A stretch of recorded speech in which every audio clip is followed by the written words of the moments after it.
दोस्तों, समाजवाद की आड़ में किस तरह से परिवारवाद चलाया जाता है, ये कोई इन समाजवादी पार्टी और आरजेडी के नेताओं से सीखे। लालू प्रसाद यादव जो एक समाजवाद के नाम पर राजनीति में आए, समाजवाद का डंका पूटा और परिवारवाद के विरोध में एक पार्टी बनाई, जिसमें पार्टी जयप्रकाश नारायण के नाम पर बनाई और अब वो आरजेडी हो गई और आरजेडी के मालिक हो गए लालू प्रसाद यादव एंड परिवार। इस परिवारवादी पार्टी का ये परिणाम देखिए कि आज लालू प्रसाद यादव का जो परिवार है, उनके जो बेटे और बेटियां हैं, करोड़ों नहीं अरबों की संपत्ति के मालिक हैं। बिहार के लोग इस बार चुनाव में यही देख रहे थे कि एक तरफ लालू प्रसाद यादव राजनीति में आए तो बिहार की जनता की गरीबी मिटाऊंगा कहकर आए थे, बिहार को बदलाव लाएंगे, बिहार का विकास करेंगे, लेकिन विकास किया केवल अपने परिवार का। लालू प्रसाद यादव के परिवार में बेटा हो या बेटी, कोई भी अरबपति से कम नहीं है। बेटियां जिन घरों में शादियां हुई हैं उनकी, वहां उनके पति करोड़पति अरबपति हैं। उनकी संपत्तियां अगर मिला दें तो राजसी जीवन वो जी रहे हैं। दूसरी तरफ बिहार की जनता, लालू प्रसाद यादव ने लंबे समय तक बिहार में राज किया, लेकिन बिहार की दशा में कोई सुधार नहीं आया। कोई मेडिकल कॉलेज नहीं, कोई वहां कॉलेज नहीं, कोई यूनिवर्सिटी नहीं बनाई, ना रोजगार है, और रोजगार दिया भी तो लालू ने उसके बदले गरीबों की जमीन तक अपने परिवार के नाम लिखवा दी। ये सारे घोटाले खुले तो जनता में आज जागरूकता है, आज कहने की हिम्मत है, तो उनको उखाड़ फेंका है। लेकिन लालू प्रसाद यादव, आप देखिए, राबड़ी के नाम पिछले 20 साल से 10 सर्कुलर रोड पर जो सरकारी बंगला अलॉट है, एक मुख्यमंत्री के तौर पर उनका अलॉट हुआ था 20 साल पहले, लेकिन वो 10 सर्कुलर रोड का बंगला इतना बड़ा बंगला है कि नीतीश कुमार का बंगला छोटा। अब उसको छोड़ने के लिए इनको नोटिस मिला है, क्योंकि ये आपको ये भी बताऊं कि नीतीश कुमार का ऑर्डर नहीं है। तेजस्वी यादव को जब बंगला खाली करने का आदेश हुआ था तो उन्होंने बाकायदा कोर्ट मूव किया कि मुझसे बंगला क्यों खाली कराया जा रहा है, मैं नेता हूँ, विधायक हूँ, नेता प्रतिपक्ष हूँ, इस तरह की बातें की। तो कोर्ट ने ही आदेश दिया कि आपको यदि कोई बंगला अलॉट हुआ है, आप जब डिप्टी सीएम थे उस रहते हुए एक बंगला दिया गया, उसके बाद आप डिप्टी सीएम नहीं हैं, तो आपको बंगला खाली करना पड़ेगा। और इसीलिए फिर आगे से ये भी आदेश हाई कोर्ट ने किया, पटना हाई कोर्ट ने ये आदेश दे दिया कि कोई भी पूर्व विधायक या सांसद, वो जब पूर्व हो जाएगा तो उसको एक निश्चित समय सीमा के अंदर अपना बंगला, सरकारी बंगला, खाली करना पड़ेगा। अब ये सब पे लागू होगा, पटना हाई कोर्ट का आदेश है। बिहार में जो भी एमपी और एमएलए होंगे, उन पे जो सरकारी आवास होंगे, अगर वो चुनाव हार जाते हैं तो उन्हें वो खाली करना पड़ेगा, कोर्ट का आदेश है। और इसीलिए उस आदेश के तहत ही अब राबड़ी देवी को कहा गया कि ये जो बंगला है भाई खाली करिए, ये बंगला खाली करो, किसी और दूसरे को अलॉट होगा, सरकारी बंगला है। लेकिन राबड़ी देवी लालू प्रसाद की बीमारी और दुनिया भर की बातें करके और ये दिखाने की भी कोशिश की जा रही है, साहब हमारे पास तो रहने के लिए मकान नहीं है। एक आदमी जिसके पास अरबों खरबों की प्रॉपर्टी है, जमीनों की जो रजिस्ट्रियां हैं, इतनी जमीन नाम कराई गई हैं कि पूरी एक अलमारी भरी पड़ी है, और वो अपने को गरीब दिखाने की कोशिश कर रहा है। लेकिन इसकी पोल जब खुल गई, जब एक खबर सामने आई है कि लालू प्रसाद यादव का नया एक शीश महल बनकर तैयार हुआ है, केवल पेंट पुताई का काम उस पर रह गया है, बिल्डिंग बनकर तैयार है, और ये अब जो नया मकान है इसको देखने के लिए लोग जा रहे हैं। फोटो वायरल हुई है, महुआ बाग में ये नया बंगला बनाया गया है, 15 फीट ऊंची दीवार है, 9 बड़े इसमें बेडरूम है, मल्टी व्हीकल पार्किंग है, गार्डन है, स्विमिंग पूल है, और पूछिए मतलब शीश महल। जिस तरह से दिल्ली में केजरीवाल का आपने महल देखा, कोविड के टाइम में उन्होंने शीश महल बनाया, लगभग उससे बराबर कह लीजिए, थोड़ा बहुत उससे बड़ा ही है, लालू प्रसाद यादव का शीश महल पटना में बनकर तैयार है।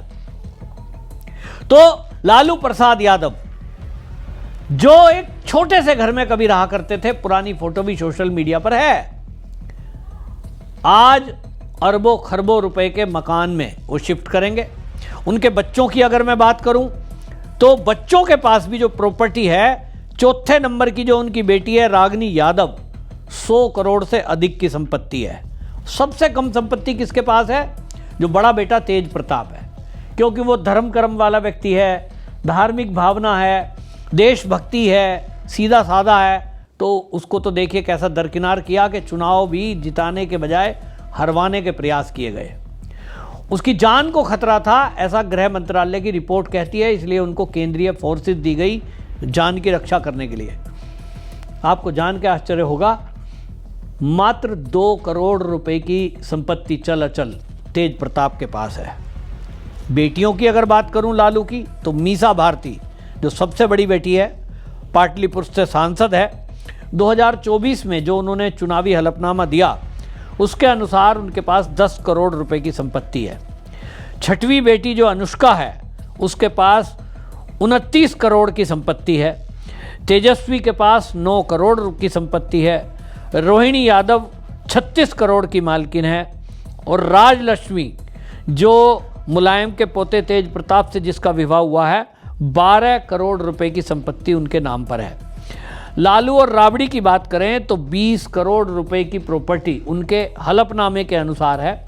अब जो ये बंगला बनकर तैयार हो रहा है, इसके बाद ये माना जा रहा है कि इस बंगले में ही 5-6 करोड़ रुपया कम से कम निर्माण में खर्च हुआ है। प्लॉट की कीमत पहले से बताई गई है, लेकिन इसके अलावा बेनामी संपत्ति कितनी है इसकी जांच तो ईडी ही कर रही है।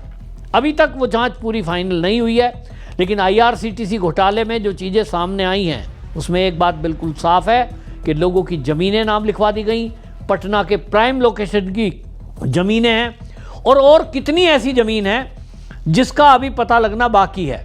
अपने ड्राइवर के नाम, अपने रिश्तेदारों के नाम, अपने परिचितों के नाम, उनसे गिफ्ट लेकर के इस तरह से प्रॉपर्टियां ली गई हैं।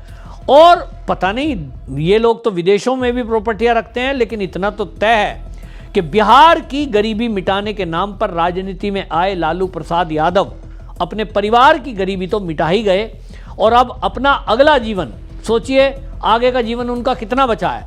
अगर उनकी सही बात मान लें कि उनकी किडनी खराब है, बीमार हैं, लेकिन बंगले का मोह, और वो भी राजसी ठाट बाट वाला बंगला, वो छूट नहीं रहा है।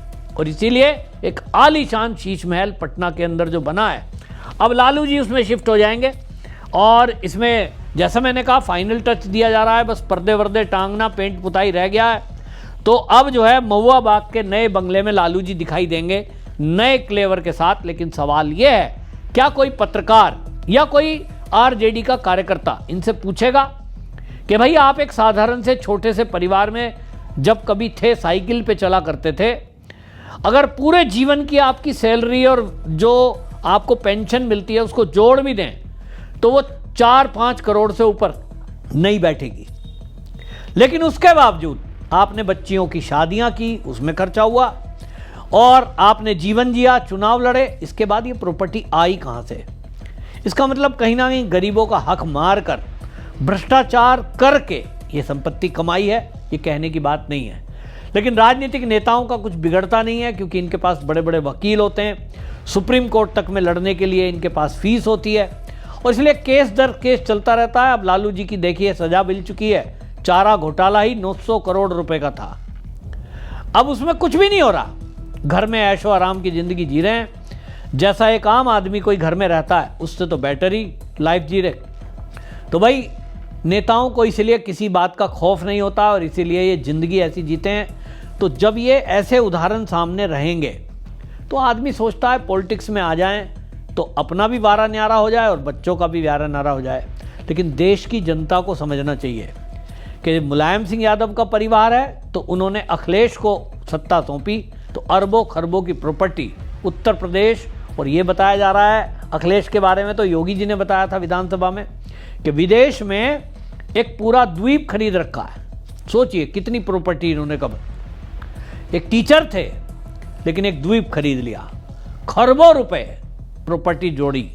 इसी तरह सोनिया गांधी का परिवार है, लालू का परिवार है, उद्धव ठाकरे है, उनका परिवार है, शरद पवार है, उनका परिवार है, और इस तरह से परिवारवादी जो पार्टियां हैं और जो नेता हैं, जनता का कोई भला नहीं करते, जनता की भलाई के नाम पर केवल अपने परिवार का भला करते हैं। सबको देखने की, सीख लेने की आवश्यकता है। वंदे मातरम।